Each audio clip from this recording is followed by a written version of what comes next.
ഭാവിയെക്കുറിച്ച് ആശങ്കപ്പെട്ട് ഉള്ള ഭാവി നശിപ്പിക്കുന്ന ചില നക്ഷത്രക്കാരുണ്ട്. അവരെ പറ്റി നമുക്ക് സംസാരിക്കാം. ഭാവിയെക്കുറിച്ച് ചിന്തിക്കാത്തവരായിട്ട് ആരും തന്നെ ഇല്ല.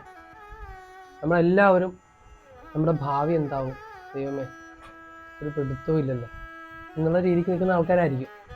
ആ ചിന്ത അമിതമായി പോയി കഴിഞ്ഞിട്ടുണ്ടെങ്കിൽ അതും പ്രശ്നമാണ്. കാരണം ഏതു നേരവും ഭാവിയെക്കുറിച്ച് ചിന്തിച്ചുകൊണ്ടിരുന്നിട്ടുണ്ടെങ്കിൽ ഭാവിക്ക് വേണ്ട കാര്യങ്ങളൊന്നും ചെയ്യാതെ പോകും. കാരണം ചിന്ത മാത്രമേ ഉണ്ടാവുകയുള്ളൂ. ഈ നക്ഷത്രക്കാർ ചെറിയൊരു കാര്യം കിട്ടിയാൽ പോലും അമിതമായിട്ട് ചിന്തിച്ചു കൂട്ടുകയും ഓവർ തിങ്ക് ചെയ്യുന്ന നക്ഷത്രക്കാരായിരിക്കും അവർ. ഭാവിയെക്കുറിച്ച് ഓർത്ത് നിലവിലുള്ള ജീവിത സുഖങ്ങൾ കളയാൻ സാധ്യതയുള്ള നക്ഷത്രക്കാരാണ് ഇവർ. ഓവറായിട്ട് തിങ്ക് ചെയ്തിട്ടുണ്ടെങ്കിൽ അത് നമുക്ക് ഫലത്തിൽ വരില്ല.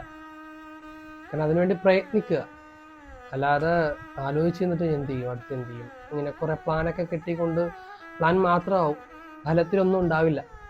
അങ്ങനെയുള്ള കുറച്ച് നക്ഷത്രങ്ങൾ നമുക്ക് നോക്കാം. കാർത്തിക, രോഹിണി, പുണർദം, പൂയം, ചിത്തിര, മൂലം, പൂരാടം, അവിട്ടം, പൂരുരുട്ടാതി. ഈ നക്ഷത്രങ്ങളിൽപ്പെട്ട ആൾക്കാരാണ് ഭാവിയെക്കുറിച്ച് അമിതമായിട്ട് ചിന്തിച്ച് വ്യാകുലപ്പെട്ടിരിക്കുന്ന ആൾക്കാർ. ഈ നക്ഷത്രത്തിൽപ്പെട്ട എല്ലാവരും ഇതുപോലെയാണെന്നല്ല. ഈ നക്ഷത്രത്തിൽ പൊതുവെയുള്ള ആൾക്കാർ ഈ ഒരു സ്വഭാവം കാണിക്കുന്ന ആളുകളായിരിക്കും.